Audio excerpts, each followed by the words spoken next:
on phone. Before we proceed on this call, let me remind you that the discussion may contain forward-looking statements that may involve known or unknown risks, uncertainties, and other factors. It must be viewed in conjunction with our businesses that could cause future results, performance, or achievements to differ significantly from what is expressed or implied by such forward-looking statements. The Campus Activewear's management team is represented by Mr. Nikhil Agarwal, Whole-Time Director and CEO, and Mr. Sanjay Chabra, CFO. I now hand the conference over to Mr. Nikhil Agarwal, Whole-Time Director and CEO, for his opening remarks. Thank you, and over to you, sir. Thank you, Steve. Good evening, everyone. I thank you all for joining our Q4 and FY24 earnings call today. As mentioned in our previous calls, we view FY24 as a transitionary one.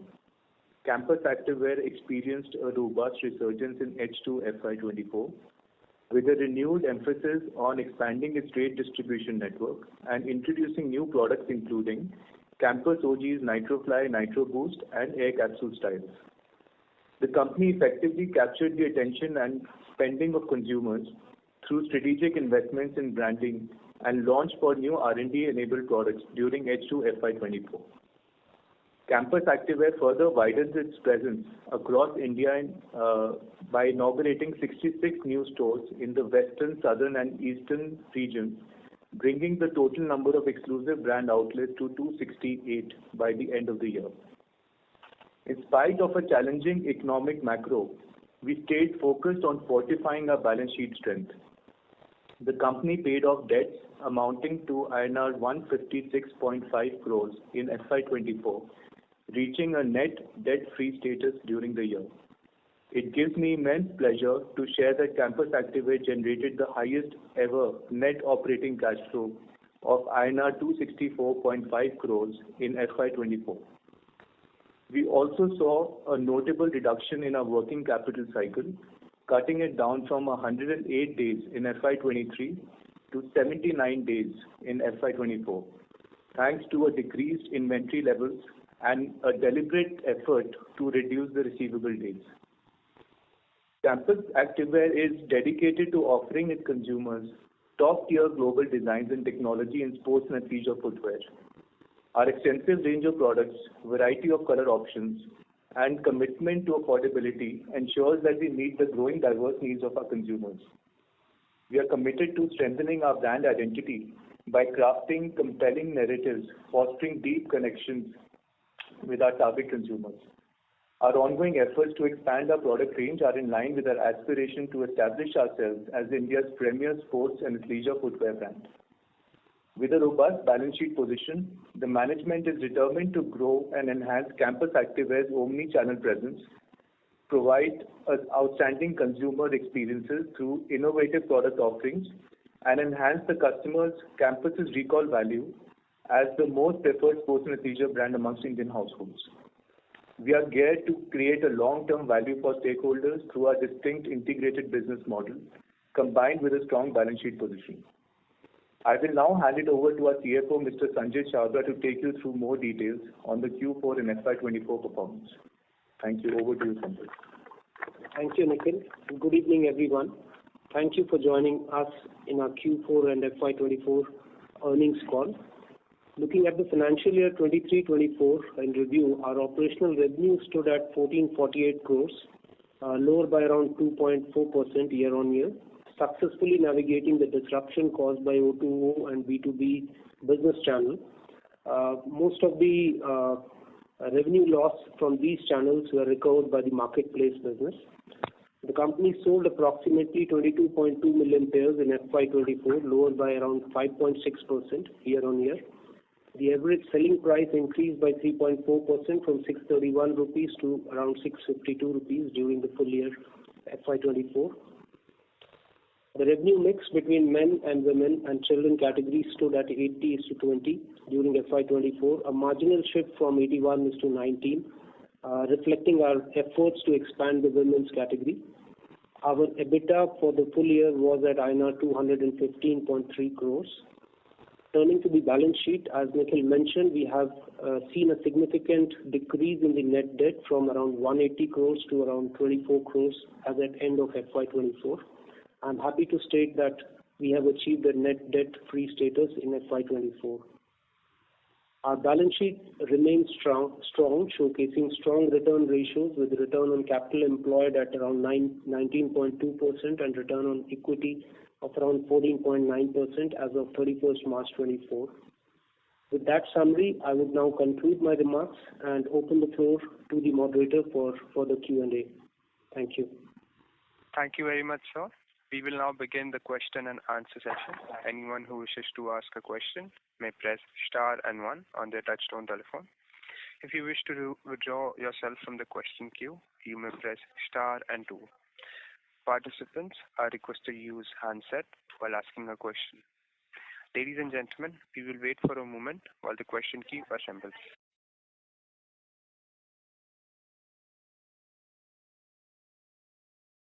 The first question is from the line of Vedisa Sheth from Ambit Capital. Please go ahead.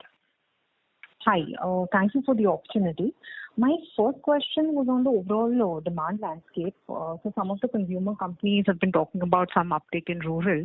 So can you talk about the overall demand scenario, including market share trends in each region for the quarter gone by and the current quarter? And in the same context as a follow-up, how are you thinking of premiumization and overall volume growth over the medium term? That would be my first question. Hi, Vinita. Nikhil here. Thanks for your question. So, during the quarter, right, so we've seen increase in our north and west business by almost like a 10% increase year on year.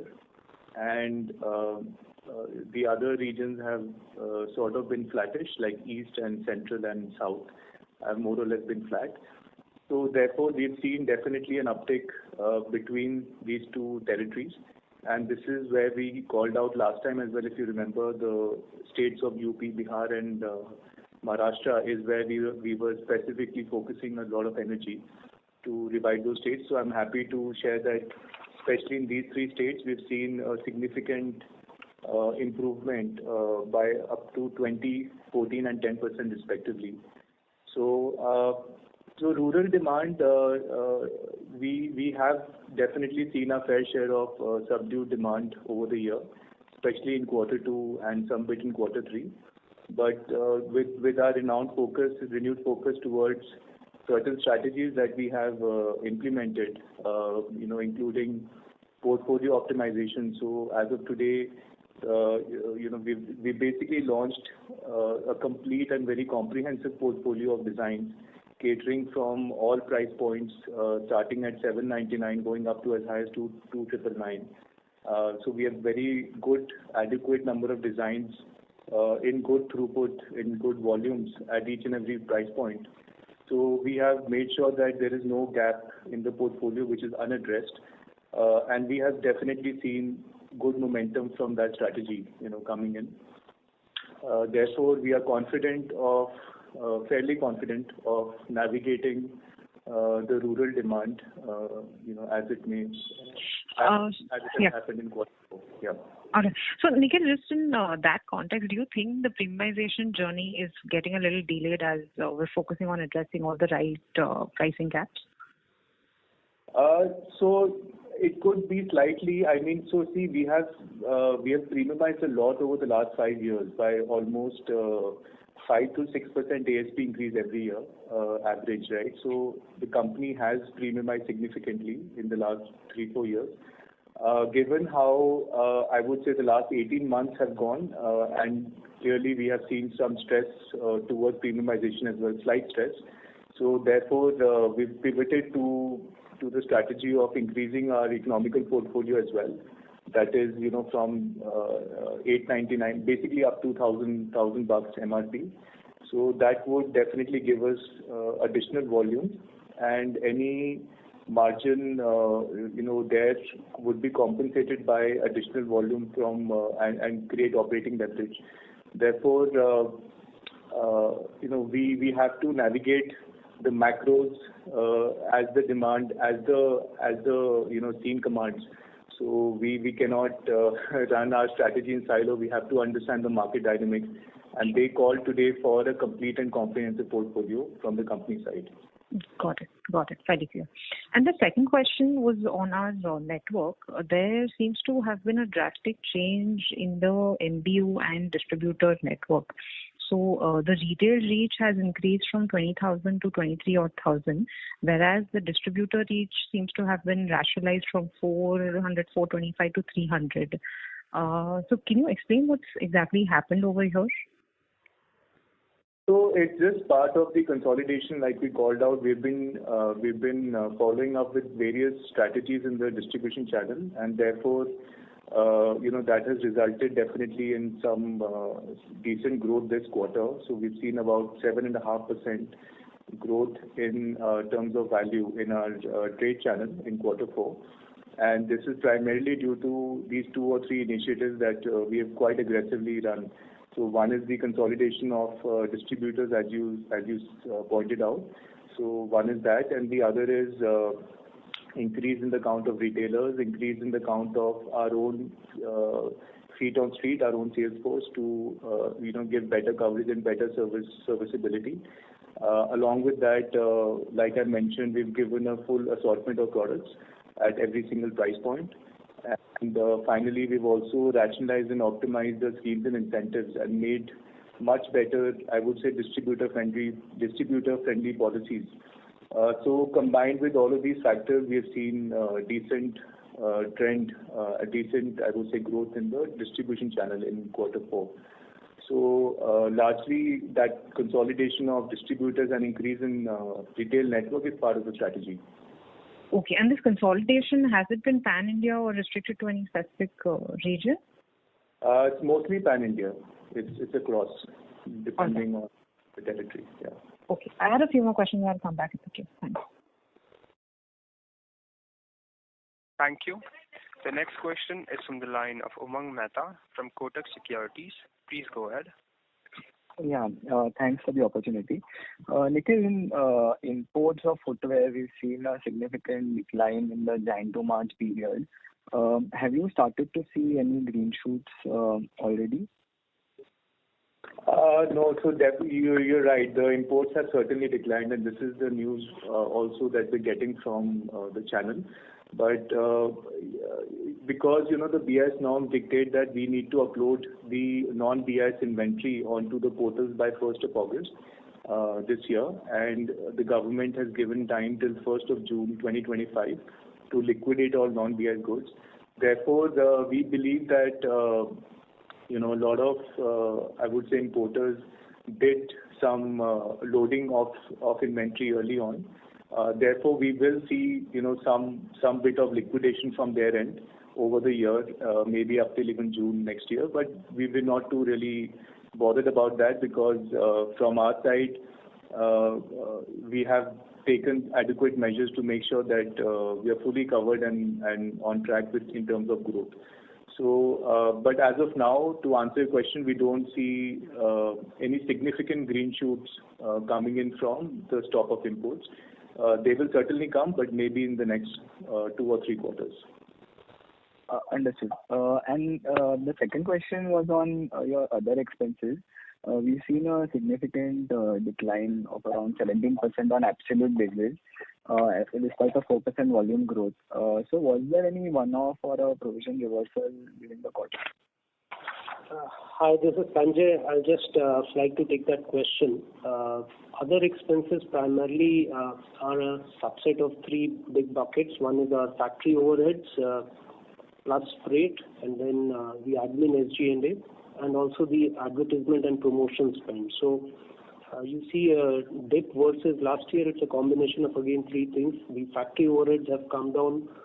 Primarily, we have realigned our workforce based on the production requirement for this quarter. Last year, same quarter, the production was higher and hence our cost was high. This year, we recalibrated that cost. Number 2, we did do a front loading of A&P spends in Q3, which is in the season. So this year, in Q4, our A&P spends are lower by around 6 crores. However, on a H2 basis, the spends are higher versus last year. And also the third line, which is online commission, there we got certain rebates during the campaign period. It's a rebate from the platforms, and it was adequately offset to a sort of reduction in the ASP during that campaign period. So it's a line shift. However, on a full bucket basis, we have been able to control back-end cost. A&P is a phasing thing, and this online commission is driven by campaigns, specific campaigns. Understood. Very clear. Thanks for that. And just one clarification. So you mentioned trade distribution mix to be 56% in one of your slides. However, if we do that, then your trade distribution revenue goes beyond 800 crores. So I'm assuming that's a typo, right? Or is the understanding incorrect?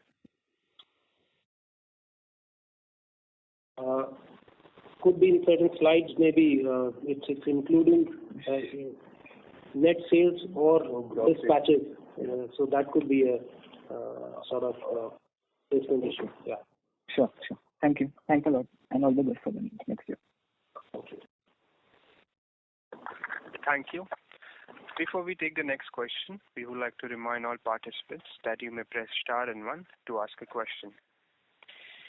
The next question is from the line of Mehul Desai from JM Financial. Please go ahead. Yeah, hi sir.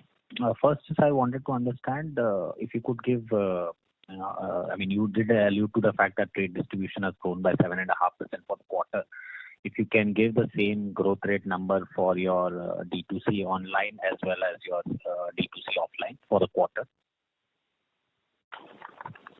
Sure, Mehul. Yeah, Sanjay. Yeah. So Mehul, the D2C channel has shown sort of 6% degrowth for the quarter.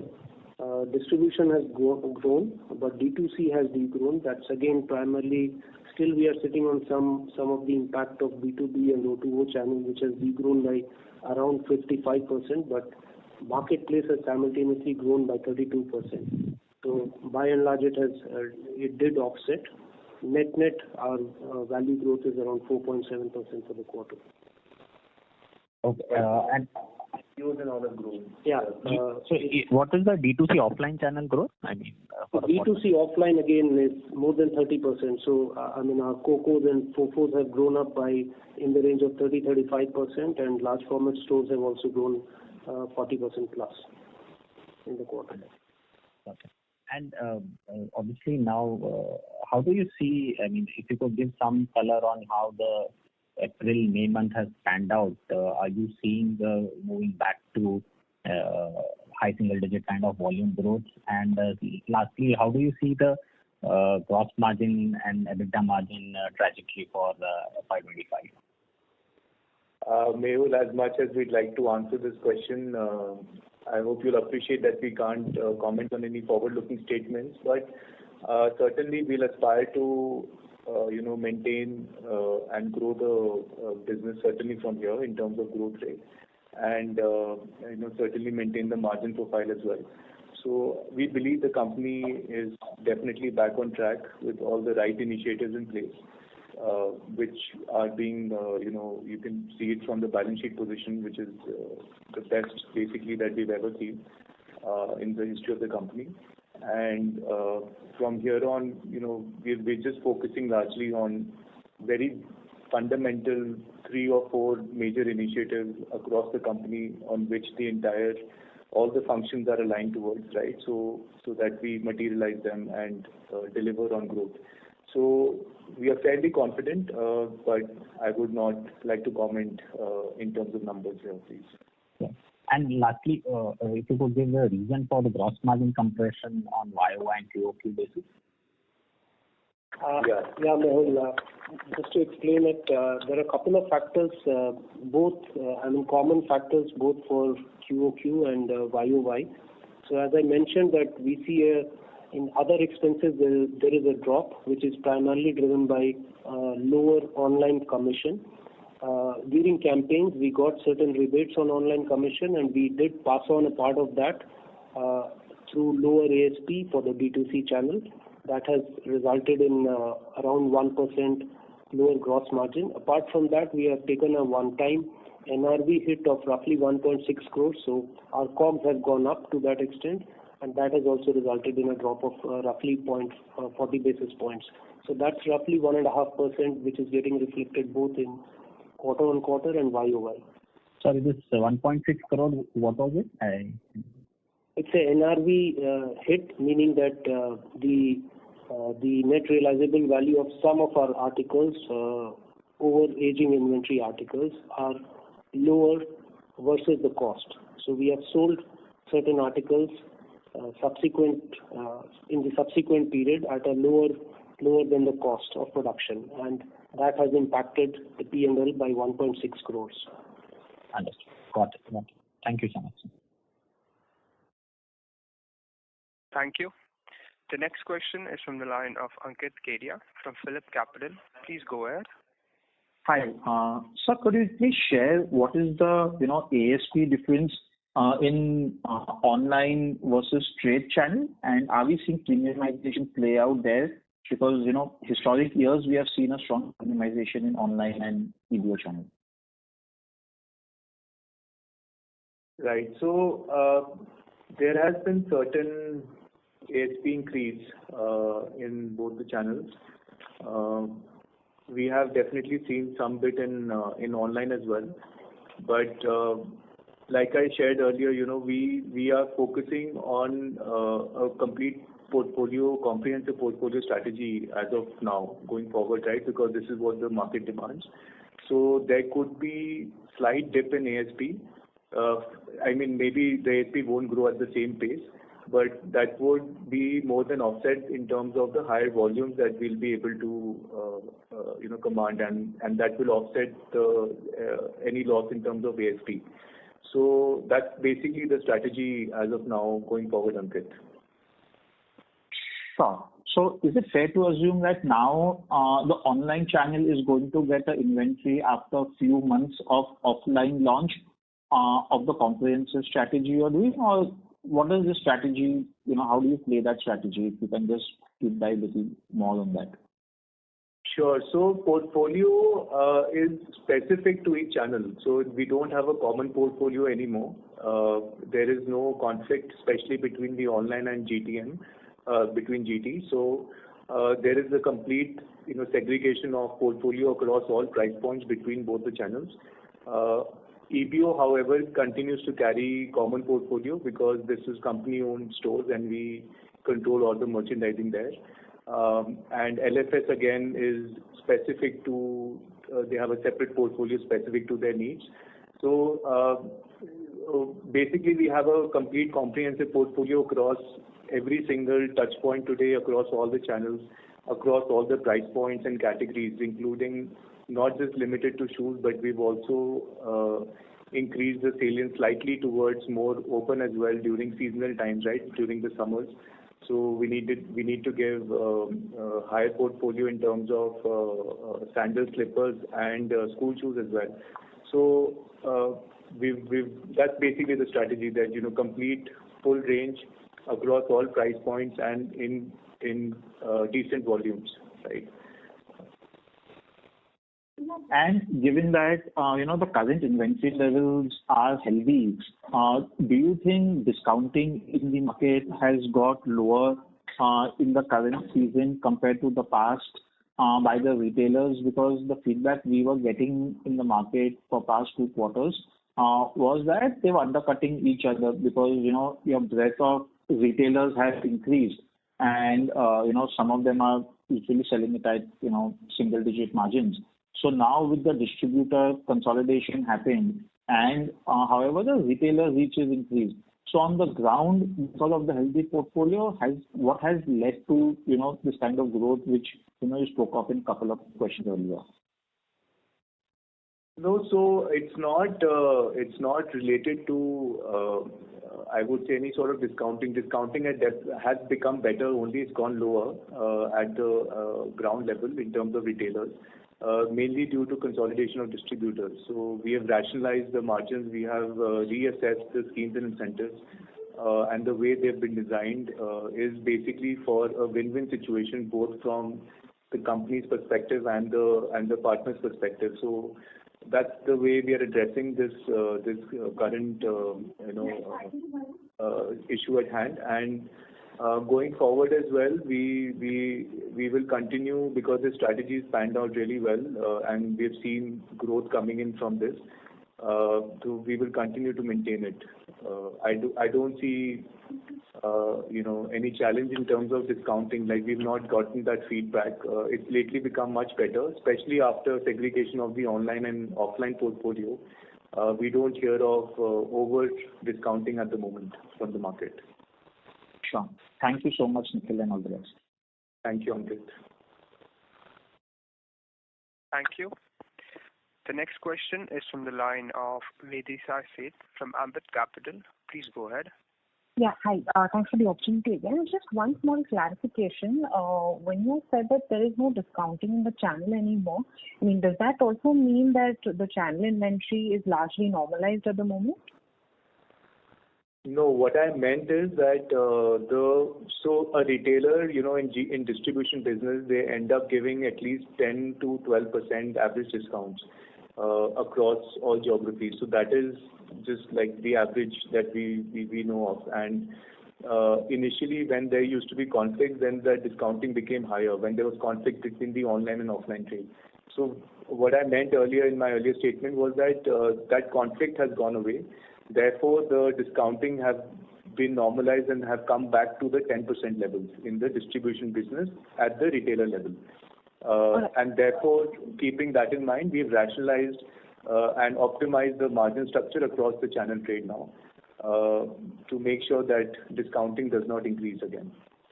Okay. So where does the channel inventory stand as of today? Is it still elevated or no, now it's largely normalized? It's fairly in control. We don't see, barring maybe just one or two areas, which is not very concerning. We are fairly comfortable in terms of channel inventory at the moment. Got it. Thanks. That's awesome. Thank you. Before we take the next question, we would like to remind participants that you may press star and 1 to ask a question. Ladies and gentlemen, if you wish to ask a question, you may press star and 1. Thank you. The next question is from the line of Tanmay Gupta from Motilal Oswal. Please go ahead. Yeah, hi sir. Thank you for the opportunity. Sir, actually, our plan was to increase the channel mix from to 50-50 versus trade distribution and D2C. Now, given that trade distribution channel has been growing, faster than D2C, how we look this mix to reach again to 50-50 level? Hi, Tanmay. No, so we are definitely still very much on the same track, in terms of 50-50 split.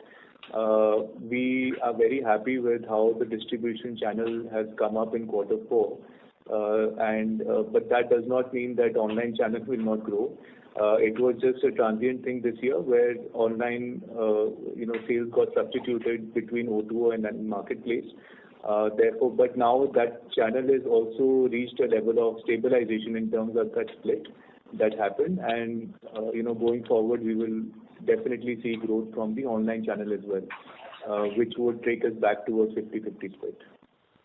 Understood. And the advertisement level will continue to remain higher for that? Yes. So we have been trending at about 7% AMP spend this year, FY24. We do not foresee any reduction in that at the moment, so we'll probably continue to spend in the range of 6 to 7% for sure. Okay. And sir, last on the current environment, so we have seen that the last year was not been very encouraging in the sports category. We have seen a decline in revenue. So is the market is still challenging, or we are hoping some kind of recovery in the second half or in second quarter?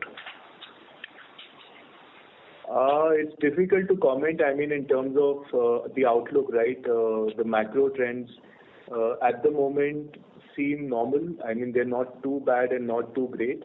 They're pretty average, but and also this is really not the main season time for us as a brand. So Q2, as you know, Q2 is basically the smallest quarter and followed by Q1. But certainly we've made some, some portfolio, like I mentioned earlier, we made some portfolio adjustments and changes in terms of incorporating a bit more towards economical segment and open category to offset a bit of cyclical and seasonal nature of the business towards quarter 1 and 2 as well. So we'll continue with that.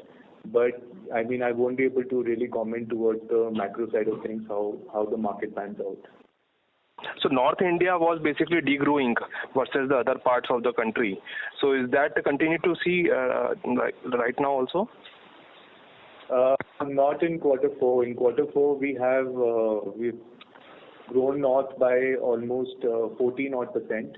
The entire north put together. So we have seen a decent recovery in the north on the distribution side, and therefore I'm sure we'll continue on that momentum. Sure, sir. Thank you. Thank you. Thank you. A reminder to all participants that you may press star and 1 to ask a question.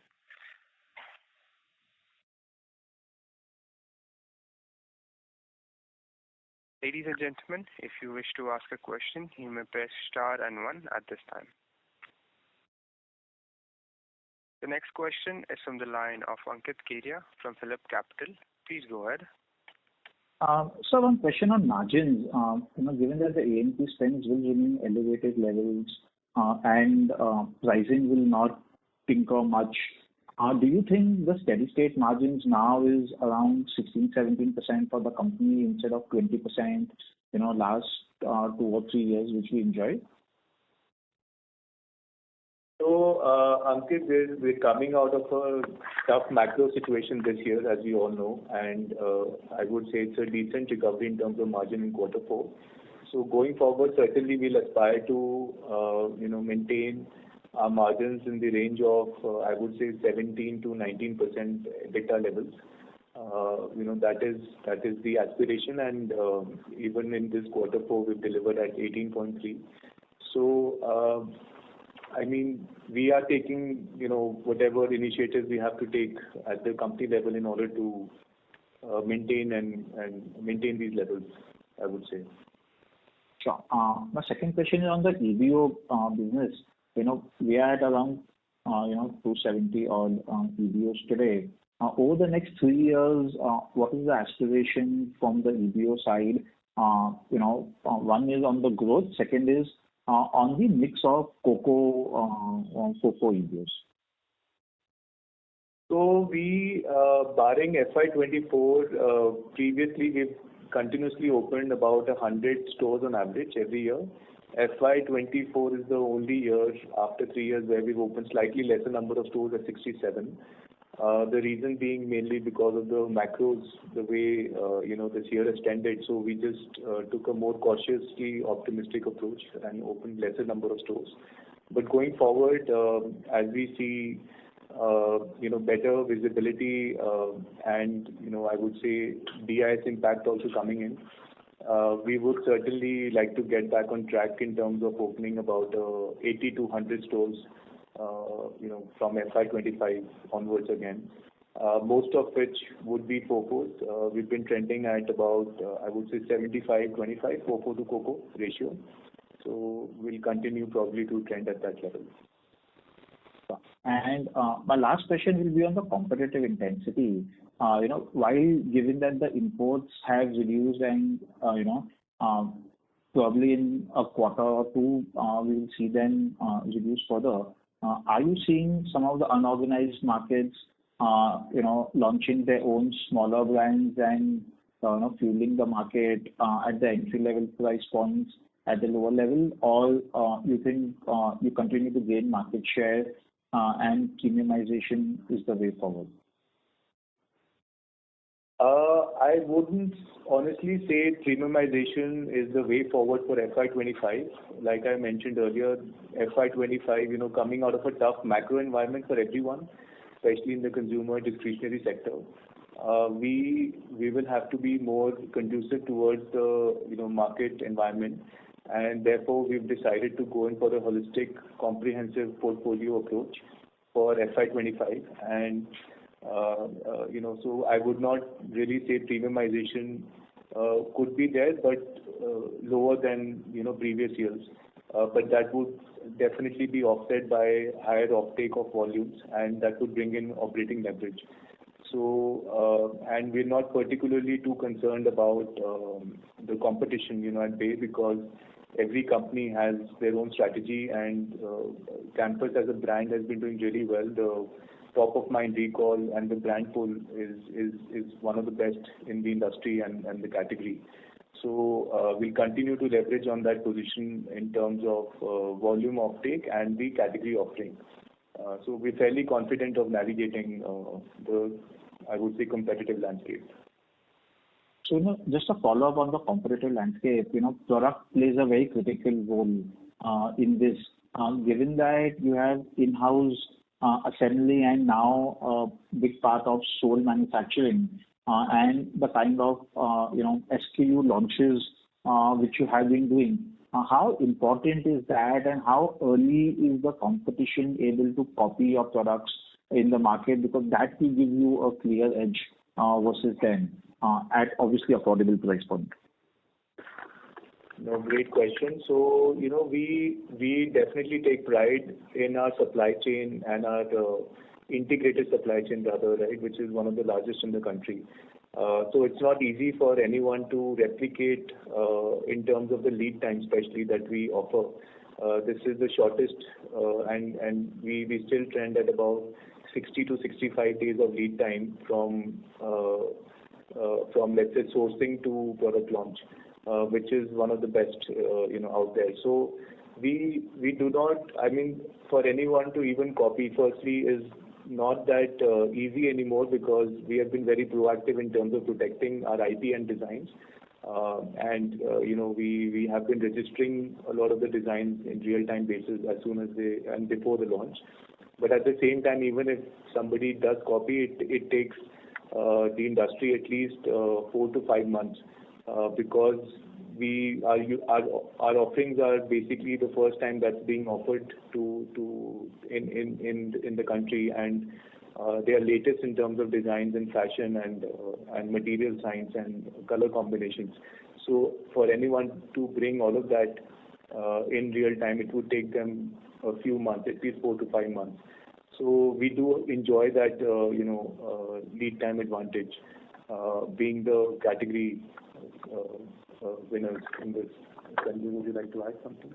Yeah, and apart from what you mentioned, copying our designs, the ability to churn more designs every season, that also plays a very important role. And having said that, we now focus more on the 4 large platforms like NitroFly, Nitro Boost, OGs, and Air Capsule Pro, and we invest all our might or our marketing spend behind those styles, and the articles in these particular style or bucket, they have shown a decent amount of throughput in the distribution channel, and that's what the focus would be going forward.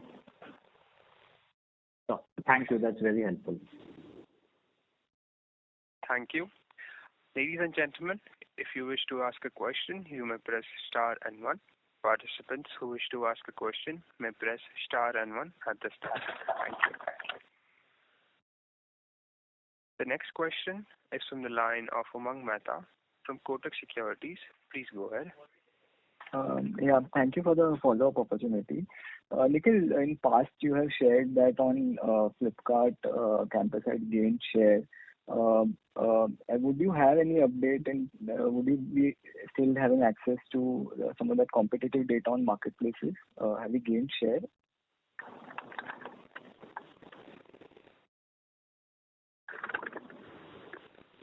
Sorry, hello? Sorry, I'm not sure if I was audible. Yeah. Can you hear me now? No, I heard you. Sorry, I thought you were saying something else. So we don't get that. We don't have that data at the moment. But the strategy that we followed for marketplaces, we have been gaining share across the channels, and even Amazon and both Amazon and Flipkart, which are the largest portals in the country, have done very, very well for the brand. Therefore, the marketplace business, salience, I would say, has gone up across both these platforms, followed by Myntra as well. So that has basically made up for the loss in terms of the O2O business. So I won't be able to comment on exact numbers, but we have seen a fair share of growth across the three platforms. Sure. That is it. Thank you. Thanks.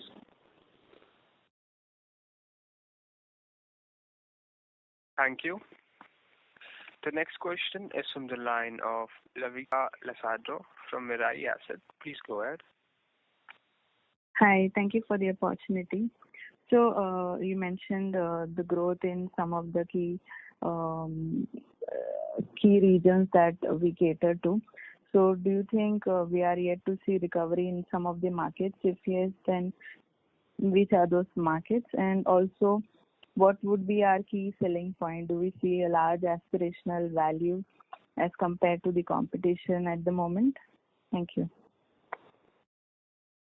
Hi. So we do have, many pockets of, I would say, low-lying or low-hanging fruits across the trade channel, especially in the regions of, I would like to maintain South and West. North as well, wherever we did lose in terms of a little bit of market share over the last 2-3 quarters, we have significantly recovered in Q4. And South and West do continue to be the priority territories for us. And for those also regions, we have calibrated the portfolio accordingly, which is specific to the territories. And that's the approach we've taken. So these largely would be the focused, I would say, territories for us. What was your follow-up question on this? So then second question I was highlighting is, what would be our key selling points from here on, and do we see large aspirational value as compared to the competition in our categories? Absolutely. Like I mentioned earlier, the brand recall is extremely high. It's the number one top-of-mind brand. We have been spending north of 6% to 7% for the past few years now in terms of AMP spend. And, that is in terms of absolute value by far the largest in the category.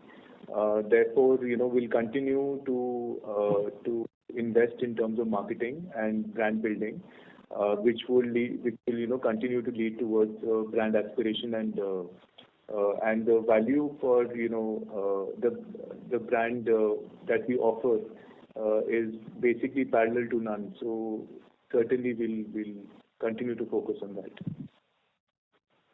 Okay. All right. Thank you so much. Thank you. The next question is from the line of Akshay Thakkar from FIL Industry. Please go ahead. Yeah.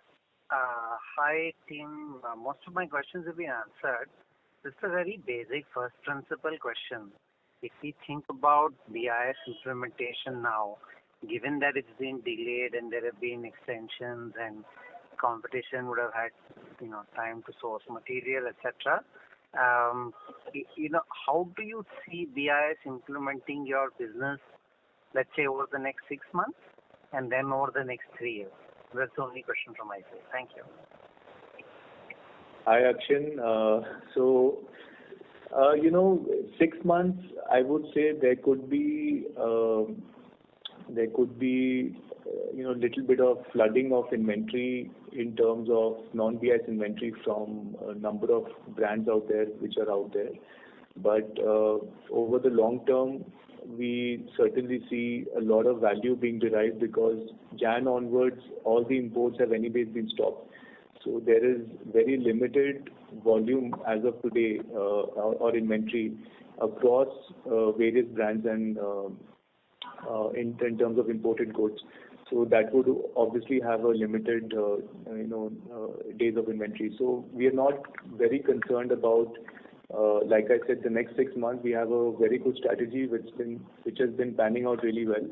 in terms of, we have a very good focus on the non-BIS goods as well, and we have brought down the number of days of non-BIS holding significantly in the last, I would say, 4 to 5 months, given the focus that we've had month on month. So we're tracking it very closely. We're monitoring, the liquidation of this inventory at very, very good prices. Therefore, we are very confident of selling the entire non-BIS inventory much ahead of the June 2025 deadline. Therefore, we don't see any short-term impact from the, let's say, flooding of that inventory from other players in the market. But we certainly see a good upside in the long term over the next 2 to 3 years. Just one follow-up, Nikhil, to that.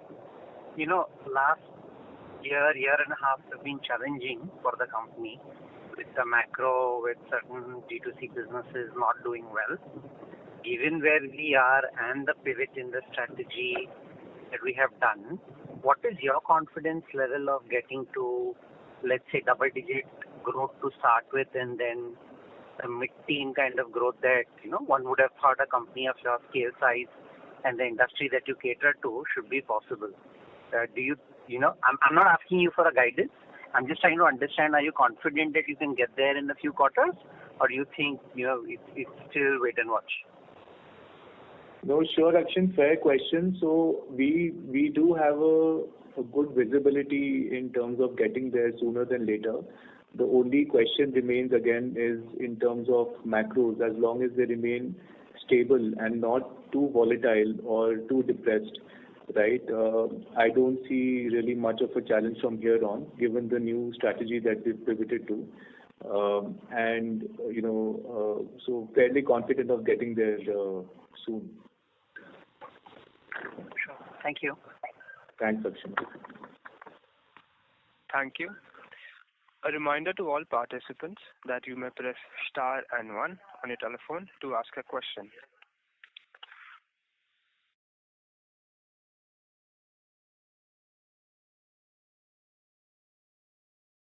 Participants who wish to ask a question may press star and 1 at this time.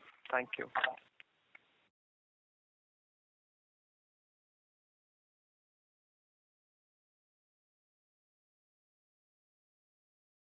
The next question is from the line of Harsh Shah from Bandhan AMC. Please go ahead. Yeah. Hi, team. Good evening. Thanks for the opportunity. Nikhil, you mentioned in your opening remarks that we've taken deliberate attempts to kind of bring down our receivable days. I just wanted to understand between the D2C and the trade distribution, what are the receivable days now and compared to what they were before? Hi, this is Sanjay. We have seen an overall reduction in our receivable days, primarily driven by the shift in channels. So when I talk about distribution, the normal outstanding there is in the range of 45 to 60 days. As far as D2C is concerned, there is again a mix of B2B, O2O, and marketplace. So marketplace business normally churns cash faster in terms around 21 to 30 days. Last year, we had a major chunk in B2B business as well, which has shrunk to roughly 50%. So that shift in channel from B2B, O2O to marketplace has resulted in a D2C DSO improving by at least 50%, and that's what has got reflected in the overall DSOs, right? So it's a channel dynamics impact, and as far as the conscious effort from the organization is concerned, we have become more there are robust reviews to ensure that our dues are collected well in time, and whatever cash discount and schemes are there, they are like pay for performance mode. So that's what we are driving, and that has all resulted in a overall reduction in the receivables, or rather overdue receivables. Okay, so this is the level which we can expect going ahead as well, right? Yeah, if the channel mix continues to be same, we need to understand that it's sum total of all the channels we are operating and what kind of saliencies we have in those respective sub-channels. Okay. And secondly, on ad spend, this quarter, the ad spends were low, right? So, I mean, they declined over the over the base quarter. So is this more of a timing issue, or is it kind of something else, basically? Or is it something to do with, like, the channel mix, like, since our D2C, salience would have come down, or... No, nothing of that sort. As I mentioned earlier, that ad spends you need to read at a H2 level. That would be more meaningful. Why? Because we did consciously front-ended as far as ad spend is concerned. We overspent in Q3 or rather in the season, both in terms of ATL spends, TV, and also the performance marketing. And accordingly, H2 was sort of recalibrated, or it's purely a phasing between two quarters. But overall, if you look at the H2, our spends were higher versus last year by roughly around 10 crores. Okay. And in our DRHP, we had given the data of digital spends as a proportion of ad spend, right? What would that number be for F24? By digital spend, if you mean the performance marketing spend, that would be roughly around 60 odd crores. 60 odd crores out of the 100 crore which you spend this year, right? Or roughly? Yeah. Okay, fine. Thank you. Thank you. The next question is from the line of Umang Mehta from Kotak Securities. Please go ahead. Yeah, thanks again for the follow-up. Just wanted the split of online in terms of B2B and O2O sales in FY24, and what was that number in FY23? Just that we know, how much sales you lost in the online channel to these two. That number has come down to half. It was roughly 300 odd crores last year, and which is in the range of 160 crores this year. Understood. Thank you so much. That's it from me. Thank you. Thank you. A reminder to all participants that you may press star and 1 to ask a question.